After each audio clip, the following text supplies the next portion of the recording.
نحمده ونصلي على رسوله الكريم اما بعد فاعوذ بالله من الشيطان الرجيم بسم الله الرحمن الرحيم رب اشرح لي صدري ويسر لي امري واحلل عقدة من لساني يفقهوا قولي۔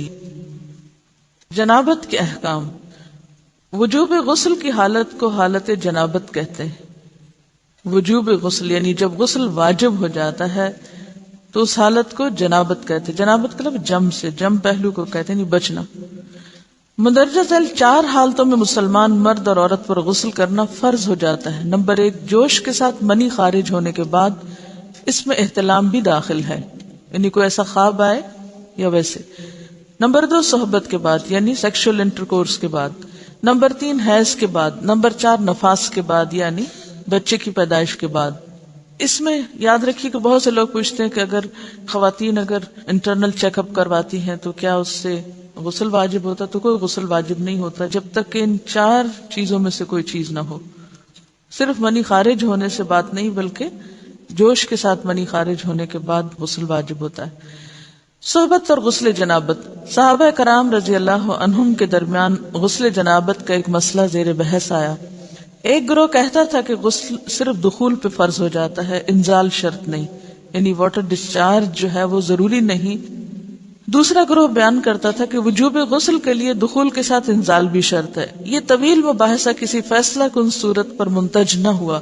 آخر قرار پایا کہ ام المومنین حضرت عائشہ رضی اللہ عنہا سے دریافت کیا جائے۔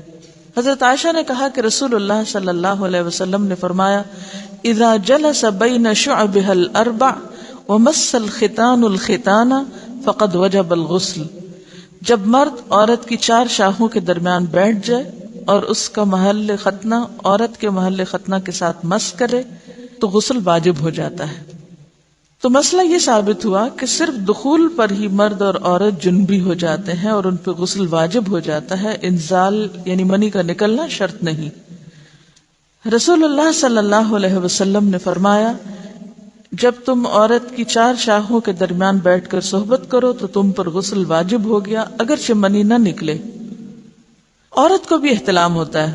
ام المومنین حضرت سلمہ رضی اللہ عنہا روایت کرتی ہیں کہ حضرت ام سلیم نے رسول اللہ صلی اللہ علیہ وسلم سے کہا، اے اللہ کے رسول، یقیناً اللہ حق سے نہیں شرماتا، یعنی حق بات اور ایک ضروری بات جو ہے اس کو واضح کرنا ضروری ہوتا ہے، اور اس معاملے میں شرم سے کام نہیں لینا چاہیے، کہیں ایسا نہ ہو کہ انسان انجانے میں غلط کام کرتا رہے۔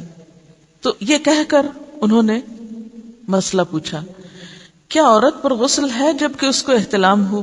آپ نے فرمایا ہاں، لیکن جب پانی کا نشان دیکھے یعنی منی دیکھے۔ اس پر حضرت ام سلمہ نے شرم سے منہ چھپا لیا اور عرض کیا، اے اللہ کے رسول، کیا عورت کو بھی احتلام ہوتا ہے؟ آپ نے فرمایا ہاں ہوتا ہے، تیرا داہنا ہاتھ خاک آلود ہو، یعنی یہ ایک پیار کی ڈانٹ تھی۔ اور اس میں ہو سکتا ہے کہ مزاج کا فرق ہو، بعض خواتین کے ساتھ ایسا نہ ہو اور بعض کے ساتھ ایسا ہو، لیکن اس میں جو اصل چیز ہے وہ ایکسیسو واٹر ڈسچارج ہے۔ اس میں کہیں ایسا نہ ہو کہ لیکوریا وغیرہ کے ساتھ اس کو ریلیٹ کر دیا جائے، دونوں چیزوں میں فرق ہے۔ اور احتلام جو ہے وہ سوتے وقت ہوتا ہے، یعنی سو کر اٹھنے پر اگر انسان اپنے کپڑوں پر زیادہ ڈسچارج دیکھے، خواہ کوئی خواب یا کوئی فیلنگ یاد نہ بھی ہو، تو پھر غسل کرنا ضروری۔ معلوم ہوا کہ عورت یا مرد نیند سے اٹھ کر اگر تری یعنی نشان منی دیکھیں تو یہ احتلام کی علامت ہے، لہذا ان پر غسل کرنا فرض ہو جاتا ہے۔ اور اگر احتلام کی کیفیت انہیں یاد ہو لیکن نشان نہ پائیں، یعنی خواب یاد ہے لیکن کوئی سامنے علامت نہیں، تو غسل فرض نہیں ہوگا۔ ایسی صورت میں شک کی ضرورت نہیں ہے کہ نہیں میں نے خواب دیکھا اور مجھے خواب بالکل صحیح یاد ہے تو مجھے نہانا چاہیے، نہیں، محض خواب پر نہیں نہایا جائے گا جب تک کہ فزیکلی کوئی ایسی چیز سامنے دیکھی نہ جائے۔ جنبی کے بالوں کا مسئلہ۔ حضرت ام سلمہ روایت کرتی ہیں کہ میں نے کہا، اے اللہ کے رسول صلی اللہ علیہ وسلم، میں اپنے سر کے بال خوب مضبوط گوندتی ہوں، کیا میں انہیں غسل جنابت کے وقت کھولا کروں؟ آپ نے فرمایا، ان کا کھولنا ضروری نہیں، تیرے لیے یہی کافی ہے کہ 3 لپ پانی اپنے سر پر ڈالے پھر اپنے سارے بدن پر پانی بہائے پس تو پاک ہو جائے گی.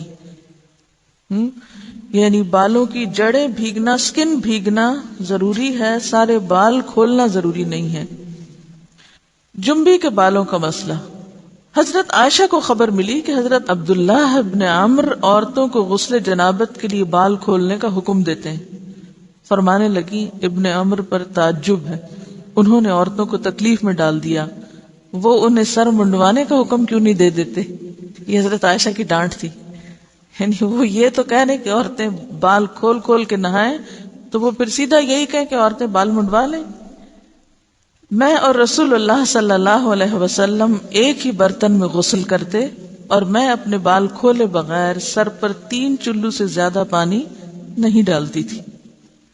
معلوم ہوا کہ غسل جنابت کے لیے بال کھولنے کی ضرورت نہیں، مگر یہ حکم صرف غسل جنابت کا ہے. غسل حیض کے لیے بالوں کا کھولنا ضروری ہے کیونکہ وہ مہینے میں ایک دفعہ ہے. حضرت عائشہ سے روایت ہے کہ انہیں رسول اللہ صلی اللہ علیہ وسلم نے غسل حیض کے لیے فرمایا اپنے بال کھولو اور غسل کرو. اس میں آپ دیکھیے کہ دونوں چیزوں میں فرق کیوں ہے، دونوں کی نوعیت فرق ہے. اور حیض جو ہے وہ ایک نجاست کی کیفیت بھی ہے نا، قل ہو اذی، اس کے بعد نہانا اور نہا کر خوشبو لگانا خاص طور پر اس کا سارا حکم آتا ہے. لیکن غسل جنابت میں نجاست کی وہ کیفیت نہیں ہے. یعنی حیض کا خون اور منی جو ہے ان دونوں کے حکم میں بھی فرق ہے. ٹھیک ہے نا. بعض علماء کے خیال میں جو منی ہے اٹ سیلف وہ ناپاک چیز نہیں ہے. اگر کسی کپڑے وغیرہ کو لگ گئی تو وہ کپڑا ناپاک نہیں، اگر اس کو خشک ہونے پر کھرچ کے صاف کر دیا جائے کپڑا صاف ہو جائے گا. لیکن خون حیض پر آپ صلی اللہ علیہ وسلم کیا فرمایا؟ چٹکیوں سے مل مل کے اس کو صاف کر کے دھوئے. تو ان دونوں میں بھی فرق ہے. لہٰذا ان دونوں کے بعد نہانے کے حکم میں بھی فرق ہے. ایک میں بال کھولے جائیں گے اور بال بھی دھوئے جائیں گے اور بالوں کی جڑیں بھی دھوئی جائیں گی، جبکہ دوسرے عام غسل جنابت میں بال کھولنا اور پورے بال دھونا شرط نہیں. بہت سی بچیاں ایسی جن کی شادی ہوتی ہے اور اس کے بعد انہیں ان مسائل کا پتہ نہیں ہوتا، یا تو پھر شرم کے بارے نہاتی نہیں، یا نہاتی ہیں تو پھر وہ پورے بال دھو دھو کے سکھانے میں اور ان چیزوں میں اتنا وقت ضائع کر دیتی ہیں کہ پھر بعضوں کا شوہر کی نافرمانی اور آپس کے تعلقات میں ٹینشن، لوگوں کا خوف. تو اگر دین کا صحیح مسئلہ پتا ہو تو انسان ان تمام مشقتوں سے بچ جاتا ہے اور ایک نارمل روٹین کی لائف گزار سکتا ہے. تو اس میں کیا صرف 3 کپ پانی، 3 لپ پانی، یعنی 3 دفعہ کیوں کہ اگر ایک دفعہ ڈالنے سے پوری طرح نہیں بھیگا، آپ یہ بھی کر سکتے ٹیپ کے آگے سر کر کے تو ساری اسکن جو ہے سر کی اس کو آپ گیلا کر لیں. پیچھے سے بال جو ہیں اگر لمبے ہیں تو ان کو ایک طرف کر دیں تاکہ پورے بال نہ دھونے پڑے، نہ سکھانے پڑے اور نہ خشک کرنے پڑے، اور باقی جسم پہ پانی بہا لیں. دوسری صورت یہ ہے کہ مگ میں پانی لے کے تو اس کو آپ تھوڑا تھوڑا کر کے پورے کو ایک دفعہ کریں، پھر اس کے بعد دوبارہ کریں اور تیسری دفعہ رول کر کے بالوں کو پیچھے سے شاور کیپ ڈال لیں اور باقی جسم پھر دھو لیں. شاور کیپ سے کیا ہوتا ہے عام طور پر کہ پیچھے کے جو سارے لمبے بال ہیں پھر وہ نیچے گر کے گیلے نہیں ہوتے، وہ آپ کے سر پہ ہی ٹک جاتے ہیں. تو سر کی سکن دھوئیں اور بالوں کو جوڑے کی شکل میں باندھ کے اوپر شاور کیپ پہن کے پھر باقی جسم کو اچھی طرح دھو لیں.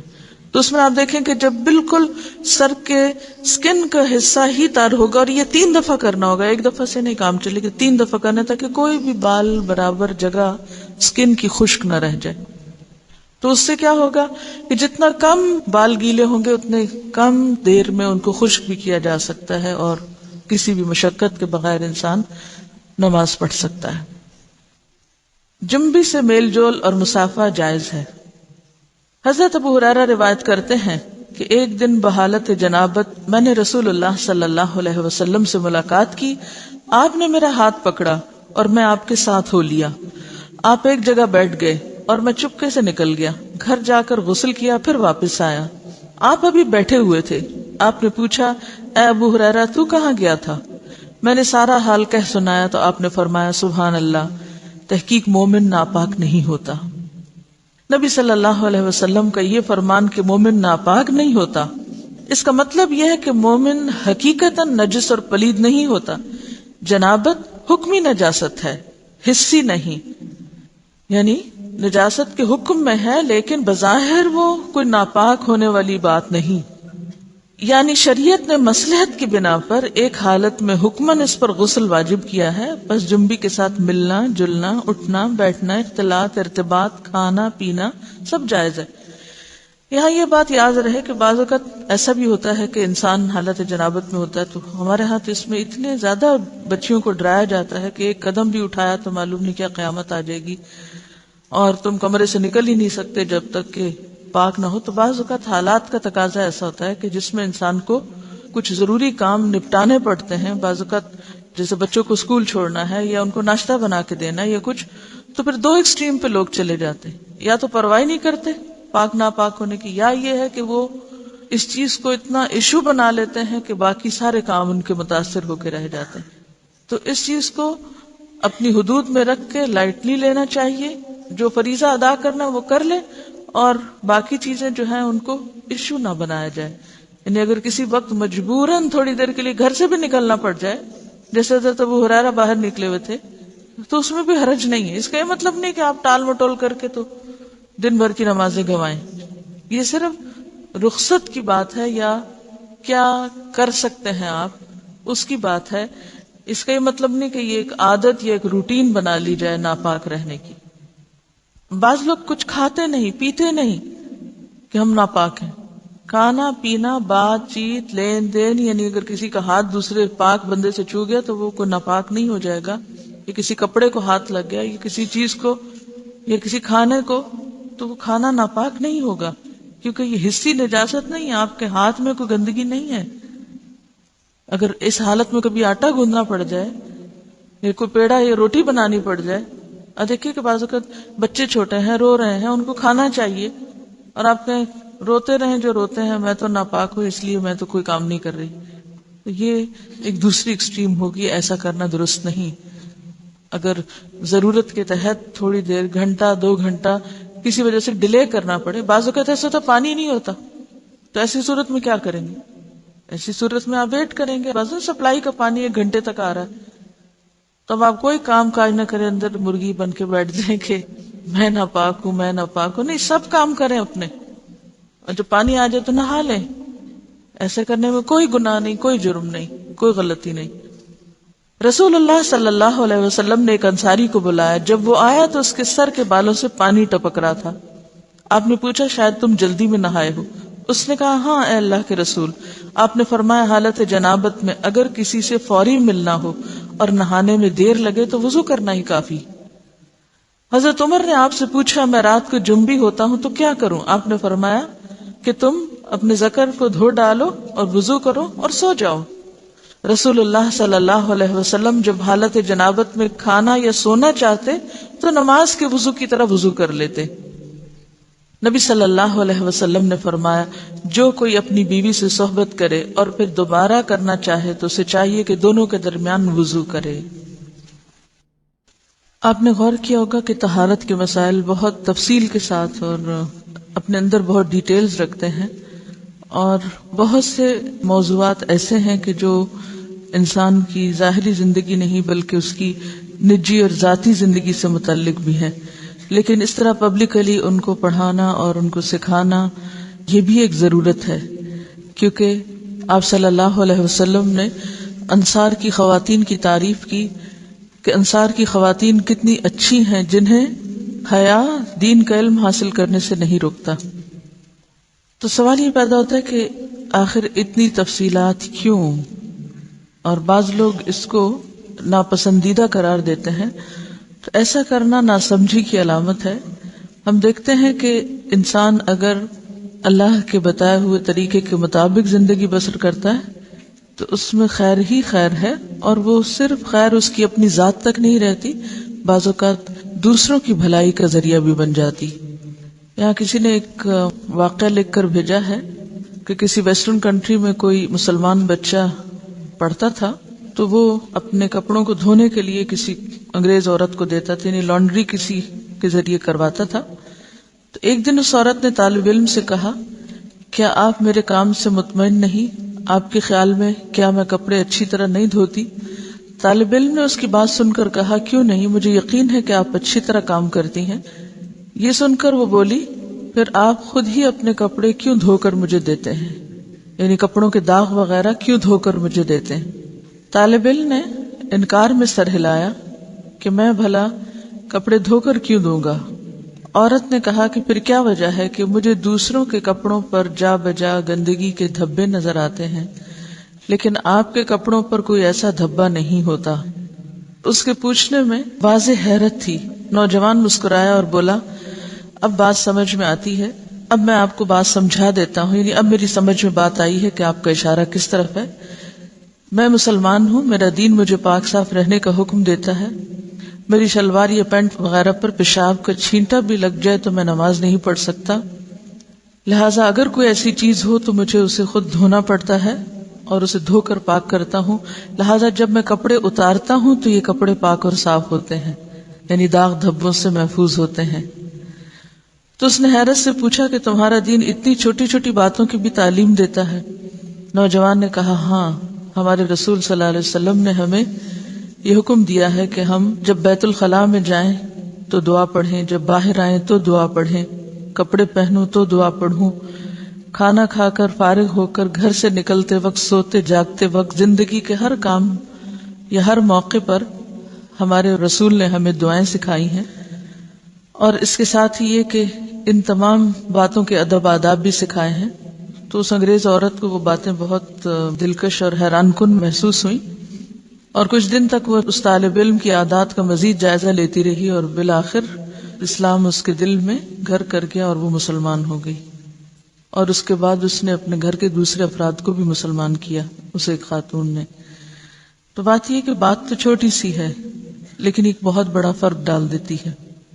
لیکن افسوس یہ کہ آج مسلمان ہی یہ آداب اور اخلاق بھول گئے، کیونکہ بہت سے مواقع پر ایسا بھی ہوا ہے ہمارے ساتھ کہ جب ہم نے الوداع میں پرانے کپڑے مختلف، جیسے سیلاب آ گیا یا زلزلہ آ گیا یا کچھ، تو اس موقع پر نئے پرانے سب مٹیریلز جب اکٹھے کیے گئے تو بلیو بھی بعض اوقات کپڑوں پر خون کے دھبے، گندے داغ اور نجاست وغیرہ بھی لگی ہوئی پائی گئی، جسے دیکھ کر بے انتہا افسوس ہوا کہ ایک مسلمان لڑکی جو بالغ ہو چکی ہے، اس کو اس کی ماں نے یہ ادب نہیں سکھایا، یہ طریقہ نہیں سکھایا کہ لباس کو صاف کیسے رکھتے ہیں۔ بھلے آپ کو کپڑا کسی سے بھی دھلوانا ہو، یا آپ کو دوبارہ نہیں پہننا، یا آپ کسی غریب کو دے رہے ہیں، مسلمان کا تو لباس اتارتے وقت بھی طریقہ یہ ہوتا ہے کہ جب وہ اتارے تو ایسے ہی اتارے کہ جیسے وہ نجاست سے صاف ہے۔ تو بعض اوقات ہم غفلت میں ایسی حرکتیں کرتے رہتے ہیں، اور اس کا غلط امپریشن نہ صرف یہ کہ اپنے گھر والوں پر، اپنے قریبی لوگوں پر، بلکہ دوسرے ادیان والوں تک بھی اس کا دائرہ بعض اوقات پھیل جاتا ہے۔ تو ان معاملات میں جو بظاہر لوگوں کی نگاہوں سے چھپے ہوئے ہیں، ہمیں اپنی باطنی زندگی میں، نجی زندگی میں، داخلی زندگی میں، پرائیویٹ لائف میں بھی اللہ کے تقوی کا ثبوت دینا ہے اور ان تمام چیزوں کا خیال رکھنا ہے۔ حائضہ سے صحبت کرنے کی ممانعت۔ حیض کی حالت میں عورت سے مجامت کرنا سخت گناہ ہے۔ اللہ تعالیٰ نے قرآن مجید میں فرمایا فَاعْتَزِلُوا النِّسَاءَ فِي الْمَحِيضِ، یعنی واضح قرآن کا حکم ہے، پس ایام حیض میں عورتوں سے کنارہ کشی کرو۔ یعنی کنارہ کشی سے مراد لین دین اور بالکل تعلق ختم کرنا نہیں، مراد یہاں پر سیکشل انٹرکورس ہے، یعنی صحبت نہ کرو۔ اگر کوئی اس گناہ کا مرتکب ہو جائے تو اس کی بابت نبی صلی اللہ علیہ وسلم نے فرمایا، جو شخص بحالت حیض اپنی عورت سے صحبت کرے تو اسے چاہیے کہ نصف دینار صدقہ کرے۔ دینار 4.5 ماشے سونے کا ہوتا ہے، تو نصف دینار 2.25 ماشے سونا ہوا۔ 2.25 ماشے سونے کی قیمت صدقہ کرے، یعنی کسی مستحق کو دے اور آئندہ کے لیے توبہ کرے۔ مزی کے خارج ہونے سے غسل واجب نہیں ہوتا۔ سیدنا علی رضی اللہ عنہ بہت طاقتور جوان تھے، آپ کو اکثر مزی آتی، آپ کو مسئلہ معلوم نہ تھا کہ مزی کے خارج ہونے پر غسل واجب ہوتا ہے یا نہیں۔ چونکہ رسول اللہ صلی اللہ علیہ وسلم کے داماد تھے، اس لیے بالمشافہ دریافت کرتے حجاب آیا، یعنی آپ کو شرم محسوس ہوئی، تو اپنے دوست مقداد سے کہا کہ وہ مسئلہ دریافت کریں۔ حضرت مقداد نے نبی صلی اللہ علیہ وسلم سے پوچھا، آپ نے فرمایا مزی کے خارج ہونے پر غسل واجب نہیں ہوتا، صرف وضو کرنا چاہیے۔ نبی صلی اللہ علیہ وسلم نے فرمایا اگر مزی خارج ہو تو آلہ تناسل کو دھو لو اور وضو کر لو. نیز فرمایا اور کپڑے پر جہاں مزی لگی ہو ایک چلو پانی لے کر چھڑک لینا کافی ہے. اب اس میں یہ جو مختلف ٹرمز استعمال ہو رہی ہیں ان میں فرق کیا ہے، یعنی مزی اور منی کا فرق کیا ہے؟ مزی اس چپکتے ہوئے لیسدار پانی کو کہتے ہیں جو شہوت کے وقت ذکر کے سرے پر نمودار ہوتا ہے، یعنی کہ جو اچھل کر نہیں نکلتا بلکہ ویسے ہی ویٹنس ہوتی. اور منی عضو مخصوص سے لذت اور جوش کے ساتھ ٹپک کر خارج ہونے والا سفید مادہ ہوتا ہے جس سے انسان پیدا ہوتا ہے. اس کے خروج سے آدمی پر غسل فرض ہو جاتا ہے. ودی وہ گاڑھا سفید پانی جو پیشاب سے قبل یا بعد خارج ہوتا ہے، اس کے نکلنے پر غسل کرنا ضروری نہیں. یا اسی طرح لیکوریا بھی اس میں آ جاتا ہے. جن عورتوں کو سفید رطوبت یعنی لیکوریا کی شکایت ہوتی ہے اس سے بھی غسل لازم نہیں ہوتا، حسب معمول نمازیں ادا کرنی چاہیے. لیکوریا کا جو سیکریشن ہے اگر وہ کپڑے پر لگ جائے تو اسی طرح چلو بھر پانی سے اس کو صاف کر لینا چاہیے. حائضہ کو چھونا اور اس کے ساتھ کھانا جائز ہے. حضرت انس رضی اللہ عنہ روایت کرتے ہیں کہ جب عورت حیض سے ہوتی تو یہودی اس کے ساتھ کھاتے پیتے نہیں تھے، تو رسول اللہ صلی اللہ علیہ وسلم نے فرمایا حائضہ سے ہر کام کرو سوائے جماع کے، یعنی حائضہ سے کھانا پینا، اٹھنا بیٹھنا، ملنا جلنا، اسے چھونا، بوس و کنار وغیرہ سب جائز ہے سوائے مجامت کے. حضرت عائشہ روایت کرتی ہیں کہ رسول اللہ صلی اللہ علیہ وسلم مجھے حالت حیض میں ازار باندھنے کا حکم دیتے سو میں ازار باندھتی. آپ مجھے گلے لگاتے اور میں حیض والی ہوتی. حضرت عائشہ سے روایت ہے کہ نبی صلی اللہ علیہ وسلم نے مسجد میں اپنی اعتکاف گاہ سے مجھے بوریا پکڑانے کا حکم دیا. رگ، بوریا کیا تھا؟ رگ یعنی کپڑے کا پیس، یہ جے نماز جیسے ہوتی. میں نے کہا میں حائضہ ہوں. آپ نے فرمایا تیرا حیض تیرے ہاتھ میں نہیں ہے. اور اس حدیث سے لا علمی کی بنا پر آج تک لوگ تسبیح کو ہاتھ نہیں لگانا، جے نماز کو ہاتھ نہیں لگانا، جے نماز پہ بیٹھنا نہیں، اور اگر حالت حیض میں کوئی کپڑے پہنے تو دوبارہ نہیں پہن کے نماز ان میں پڑھنی، یا یہ کہ بستر کی چادریں وغیرہ دھونا ہے، یا اور بہت سے تردد کیے جاتے ہیں. تو یہ سب خود ساختہ باتیں ہیں، ان کی کچھ حقیقت نہیں. حضرت عائشہ سے روایت ہے کہ نبی صلی اللہ علیہ وسلم میری گود کو تکیہ بنا کر قرآن حکیم کی تلاوت کرتے تھے حالانکہ میں حائضہ ہوتی. اب یہاں بھی آپ دیکھیے بہت سی خواتین پوچھتی ہیں کہ کیا ہم اس حالت میں قرآن کی مجلس میں شریک ہو سکتے ہیں یا نہیں، وہاں بیٹھ سکتے ہیں یا نہیں. تو آپ دیکھیے کہ آپ صلی اللہ علیہ وسلم حضرت عائشہ کی گود میں سر رکھ کے قرآن پڑھتے جبکہ حضرت عائشہ حیض سے ہوتی. حائضہ کے قرآن پڑھنے کی کراہت. اب حائضہ خود کیا کرے؟ کیا قرآن پڑھ سکتی ہے یا نہیں، ذکر کر سکتی ہے یا نہیں؟ حالت جنابت اور حیض میں قرآن حکیم کی تلاوت کے حرام ہونے کے بارے میں کوئی صحیح حدیث نہیں ہے، یعنی حرام نہیں ہے پڑھنا، مگر ان حالتوں میں مکروہ ضرور ہے، یعنی پسندیدہ نہیں ہے کہ انسان تلاوت کی غرض سے صبح بیٹھ کر قرآن پاک کی کچھ آیات پڑھے. ہاں اگر کوئی تعلیم حاصل کرنے کے لیے، سیکھنے کے لیے کچھ پڑھ رہا ہے تو اس کی رخصت ہے. مہاجر بن قنفس سے مروی ہے کہ رسول اللہ صلی اللہ علیہ وسلم کو بحالت پیشاب کسی نے سلام کیا تو آپ نے جواب نہ دیا. فراغت کے بعد آپ نے وضو کیا اور فرمایا میں نے مناسب نہ سمجھا کہ طہارت کے بغیر سلام کا جواب دوں. اس کا یہ مطلب نہیں کہ طہارت کے بغیر کہ جب اگر کسی نے وضو نہیں کیا ہو تو وہ سلام کا جواب نہ دے، یا اگر آپ بے وضو اور کوئی آپ کو سلام کرے تو آپ جواب نہ دے کہ میرا وضو نہیں ہے. اس سے مراد یہ کہ عین اس حالت میں کہ جب انسان ٹوائلٹ میں بیٹھا ہوا ہو اور اس کے جسم سے کچھ نکل رہا ہو اور کوئی سلام کرے اور وہ ساتھ ہی سلام کا جواب دینا شروع کر دے تو اس حالت میں دینا جائز ہے. اب حیض کی بھی کنڈیشن ایسی ہوتی ہے نا کہ مسلسل بعض اوقات کچھ سیکریشن ہوتی رہتی ہے، تو ایسی صورت میں اگر انسان عبادت کی غرض سے تلاوت کر رہا ہے تو یہ درست نہیں. ہاں تعلیم کی غرض سے اس کی اجازت موجود ہے کیونکہ حرام بہرحال نہیں ہے. جب حدث اصغر کی حالت میں سلام کا جواب دینا مکروہ ہوا تو جنبی کا قرآن کی تلاوت کرنا بالاولی یعنی زیادہ مکروہ ہوا.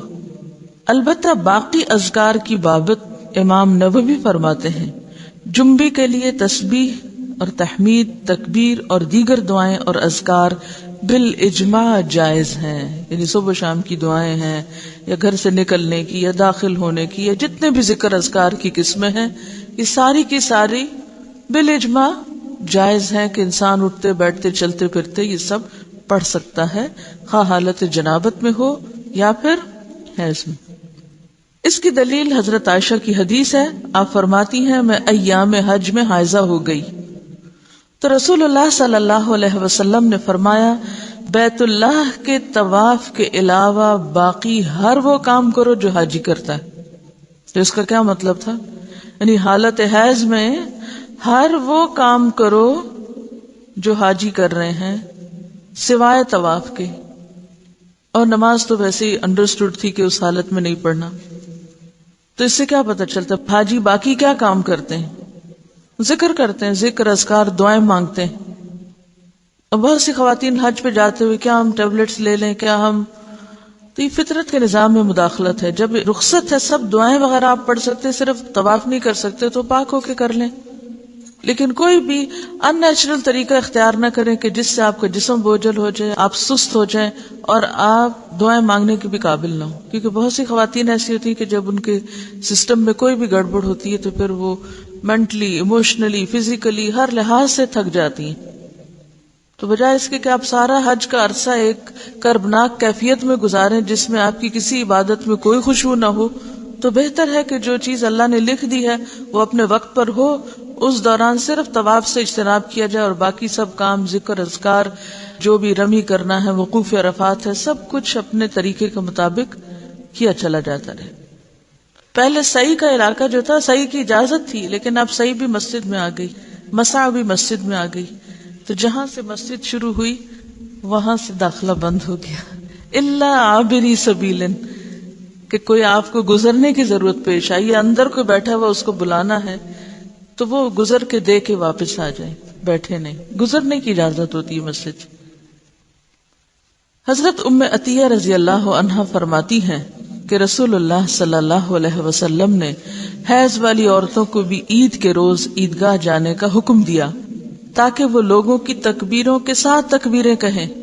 تو تکبیر میں بھی کیا ہے؟ اللہ کا ذکر ہے، اور ان کی دعا کے ساتھ دعا کریں لیکن نماز نہ پڑھیں۔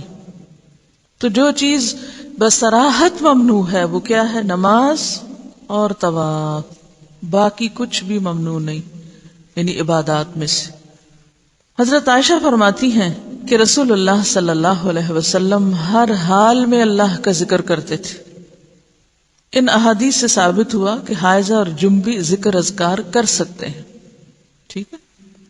استحاضہ کا مسئلہ، استحاضہ وہ خون ہوتا ہے جو ایام حیض کے بعد خاکی یا زرد رنگ کا جاری ہوتا ہے۔ یہ ایک مرض ہے۔ جب عورت اپنے حیض کی عادت کے دن پورے کرے پھر اسے غسل کر کے نماز شروع کر دینی چاہیے۔ تو اس میں اصل حکم یا اصل بات کیا ہے؟ عادت۔ جتنے دن کسی کی عادت ہے اس عادت کے مطابق انسان نماز چھوڑے، یعنی اتنے دن کے لیے، اور بعد میں نہا کر نماز شروع کر دے، خواہ کوئی ڈسچارج ہو بھی تو، کیونکہ وہ خون حیض کا نہیں بلکہ استحاضہ کا ہے جو اس مخصوص مدت کے بعد آتا ہے۔ حضرت عائشہ سے روایت ہے کہ فاطمہ بنت ابی حبیش رضی اللہ عنہا رسول اللہ صلی اللہ علیہ وسلم کی خدمت میں حاضر ہوئیں اور عرض کیا، اے اللہ کے رسول، مجھے خون استحاضہ آتا ہے اور میں بوجہ خون استحاضہ پاک نہیں ہوتی، کیا میں نماز چھوڑ دوں؟ آپ نے فرمایا، نہیں، خون استحاضہ ایک اندرونی رگ سے بہتا ہے اور یہ خون حیض نہیں، بس جب تجھے حیض کا خون آئے تو نماز چھوڑ دے، اور جس وقت خون حیض بند ہو جائے اور استحاضہ شروع ہو تو اپنے استحاضہ کے خون کو دھو لو اور نماز پڑھو۔ تو حاصل کلام یہ ہے کہ مستحاضہ پاک عورت کی طرح ہے، ایام حیض کے بعد غسل کر کے نماز شروع کر دے۔ ہاں، یہ بہت ضروری ہے کہ ہر نماز کے لیے نیا وضو کرتی رہے۔ رسول اللہ صلی اللہ علیہ وسلم نے حضرت فاطمہ سے یہ بھی فرمایا، ہر نماز کے لیے وضو کر لیا کرو، یعنی ہر نماز کے لیے نہانے کی ضرورت نہیں، صرف وضو کافی ہے۔ خواہ پہلے سے وضو ہو بھی، چونکہ ڈسچارج ہوتا رہتا ہے اس لیے وضو باقی نہیں رہتا، دوبارہ وضو کر لیا جائے۔ خون حیض بلوغت کی علامت ہے، اگر یہ عادت کے مطابق آئے تو یہ صحت کی علامت ہے۔ اس کے برعکس استحاضہ بیماری کی علامت ہے، چونکہ یہ خون حیض سے پہلے بھی آتا ہے اور حیض کی مدت گزر جانے کے بعد رکتا نہیں، اس لیے بعض خواتین اسے بھی حیض سمجھ کر نماز چھوڑے رکھتی ہیں، لہٰذا اس مسئلے کو سمجھنا ضروری ہے۔ خون حیض گاڑھا، سیاہ اور کسی قدر بدبودار ہوتا ہے۔ جب اس کی مدت ختم ہوتی ہے تو خاکی یا زرد رنگ کی رطوبت خارج ہوتی ہے، مگر وہ حیض نہیں ہوتی، جبکہ خون استحاضہ پتلا اور زرد رنگ کا ہوتا ہے۔ یہ الگ بات ہے کہ عادت کے دنوں میں کبھی فلو زیادہ ہوتا ہے اور کبھی کم ہوتا ہے، لیکن اپنے مقرر وقت پر انقطاع بھی ہو جاتا ہے۔ انقطاع الدم یعنی سب ختم ہو جاتا ہے اور وائٹ ڈسچارج شروع ہو جاتا ہے۔ تو پاکی کب ہوتی ہے؟ جب خون حیض کے ختم ہونے کے بعد وائٹ ڈسچارج شروع ہو۔ اگر خاتون حیض اور استحاضہ کا فرق پہچانتی ہے تو اس کی